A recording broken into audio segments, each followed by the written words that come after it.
My life growing up was far from good. Rather than constant physical abuse, although there was that too, my parents ignored me most of the time. Both had drinking problems. My mom only worked part-time so she could, as she said, be there for her kid. But she really spent the majority of her free time in a bottle or bed. My dad was the main breadwinner, working as a over-the-road truck driver. He was away most of the time, leaving me alone to take care of myself. Our apartment was on the edge of town, surrounded by miles of forest. As long as I can remember, I was entranced by those woods. It wasn't long before I was spending my days exploring them. My love of nature only grew from there.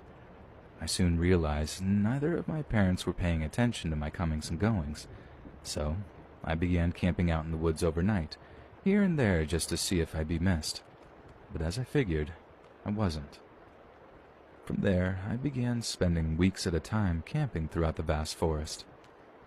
We all know all good things must end, and one morning, I was caught walking out of the woods by my father. He just arrived back from time on the road. It was early, and he was livid to see his 12-year-old son walk out of the woods at 5 a.m. on a school day. In addition to tanning my hide, I got an earful from them both. This didn't stop me from returning, though. After laying low around home for a week, I waited for my dad to leave and my mom to drink. When I was sure she was asleep, I fled back to my real home. I would slip back early every morning prior to school without anyone noticing. It didn't take long for things to go back to the way they had been before. If I wasn't at school, I was out roaming the woods.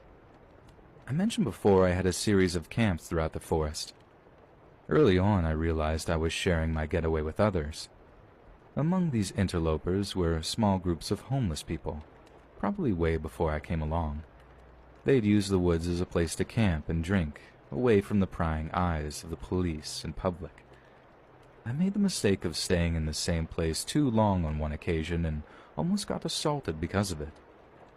After that run-in, I moved my camps to the other side of the river.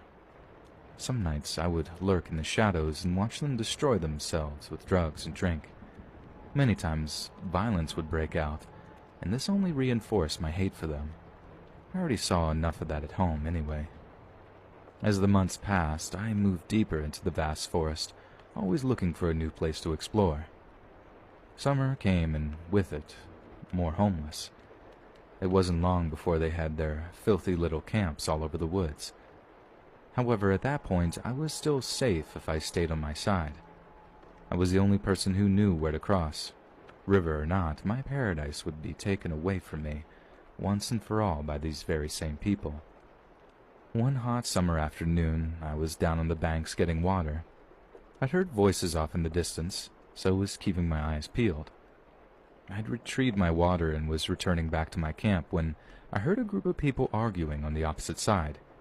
Curious, I hid and watched. There was a raggedy tent set up, and next to it, 3 men and 1 female yelling at one another. They were too far away for me to make out much of what was said. They all looked like they were drunk, swaying around while they argued. I stayed around for about 10 minutes when one of the men hit another over the head with a beer bottle. The man staggered and fell to the ground. I waited for the man on the ground to move, but he didn't. The assailant then picked up a big rock and threw it down on the man while the others just stood by and watched. He did this over and over, about 3 times, until he looked too exhausted to continue. I had to stifle a scream as I watched this horror unfold, and by now was too scared to move. The female then yelled something at the man and slapped him on the chest. He looked unfazed and instead just stared down at the mess he'd just made. After a minute of doing this, the others yelled something again at him, and they all ran away together. I could finally breathe, but still dared not move in case they returned. I stayed hidden for what seemed like hours before I decided they weren't coming back. I expected the man on the ground to get up, but now I know how stupid that was. I got the crazy idea in my head that I needed to get him help. Drunk bum or not, he was still a human, and I ran the entire 3 miles back to our apartment. For some reason, I was happy to see my father was home. I ran in, short of breath, and began yelling for my parents. I noticed them sitting together on the couch and ran up to them. My dad told me to shut up and then asked me what the matter was. I repeated the story of what I had just witnessed in the woods.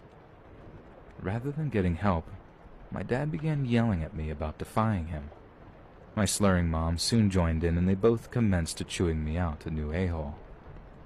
The worst part was when my mother accused me of making up stories to get attention. I denied this, of course, but she wasn't listening. The rest went the way it always did. My dad pulled off his belt and strapped me across until I began crying, and he told me to shut up or give me something to cry about, as usual. It was clear to me the discussion was over. The man wasn't getting helped. After all, I was just a stupid kid. I crawled off to my bedroom and cried myself to sleep, as I had done so many times. My retreats to the woods had ended. I couldn't leave the house without one of my folks, and going outside was out of the question. Not long after that, I was shipped off to live with my dad because I'd become too much for my parents to handle. I expected life to be much as it had before, maybe even worse. After all, there had to be a reason why my mother was so messed up. I kept my guard up for a long time, waiting for the first beating to come. Instead, I would be given a life I could have never dreamed of. Grandpa Mac turned out to be a loving and patient man, the exact opposite of any adult I'd ever met before.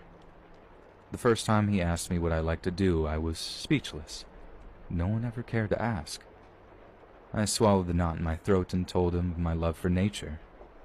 Expecting the usual laughing and mockery, I braced, but instead his face lit up. He spent the next hour telling me of all the great memories he had of camping with his father. I knew then I had become the luckiest kid in the world. As soon as the spring came, we spent every waking moment hiking the woods and parks throughout the country. The knowledge he passed on to me could fill a library full of books. Even though he's gotten too old for us to go out together, I still visit him on a regular basis and share all the amazing adventures I have been through recently. His body may be weak, but his mind is still as strong as ever. I owe that man more than I'll ever be able to repay, and he did everything just because he loved me. It still took me a good 3 or 4 years until I summed up the courage to tell him the story. Also, I expressed the guilt I felt for keeping it to myself all this time. I was unsure of how he'd react.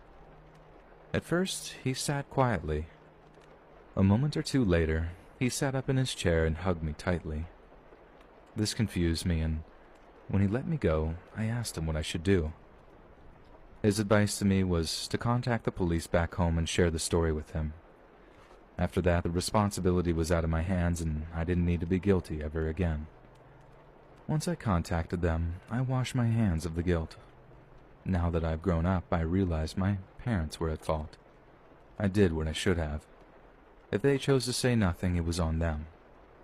I went off to college, and upon my return at Christmas, Mac let me know that the people responsible had been found.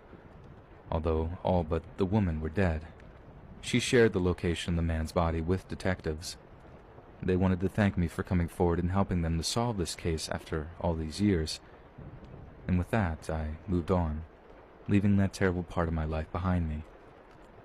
Until recently, with the death of my father, which seems to have dredged up all these old memories, I've not thought of that part of my life in some time. My love for the woods and its creatures has grown into my livelihood. Now I get to travel all over, discovering and preserving the world's wild places before they are gone. Something I could have only dreamed of as a kid, trapped inside a run-down apartment in New Jersey. And without Mac's love, understanding, and teaching, none of it would have ever happened.